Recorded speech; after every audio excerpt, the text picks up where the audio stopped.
She always has enjoyed her job.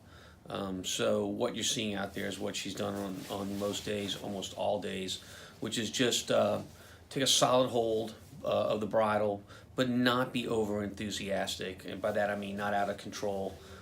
She's very kind to the rider's commands, but she enjoys her work. You have to be fair in your evaluation. And when you look at the Pocahontas and you look at that field that day, there's still some question marks out there. Who wants to go that far? Who doesn't? Maybe even the overall talent of the field. The same could be said for the other major fillies in this race. All those horses, they tend to want to do the same thing. They tend to want to control the race to a certain extent.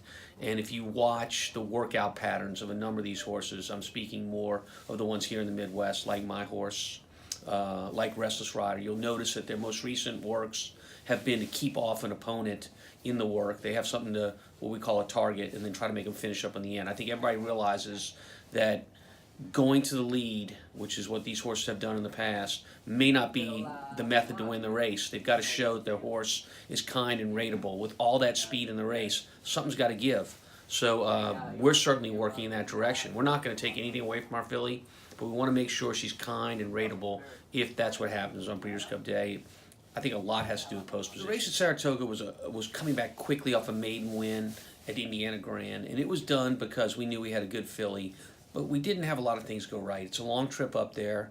You know, looking back on it, the way she trained was probably not indicating that she should come back so quickly in another race. Javier Castellano dropped his stick at the head of the lane. It literally, it was whatever could go wrong seemed to go wrong on that particular day, and it's a throwout. She came back quickly off that race and showed that she was ready to compete again. And so I would say maybe 10 days before the Ellis Park Juvenile Fillies, we decided this was going to be our target. It was a good step to go 7/8 that day, particularly when we were thinking about the race at Churchill. It just stamped what we already knew, which was that she was talented. And the race at Ellis Park, she used her speed to her advantage and was able to draw off at the end of the race. And now we've seen that again here at Churchill Downs. So I think those two races certainly stamp her as one of the favorites in the Breeders' Cup Juvenile Fillies, and rightfully so. She's been very, very impressive in all but one race, and we just discussed that race at Saratoga, and I just feel like that's a throwout. Talk about having Corey on her, and you know, obviously he's very familiar with this racetrack. I think that's the big key, right? I mean, Corey is very familiar with this racetrack. He knows how to ride this racetrack.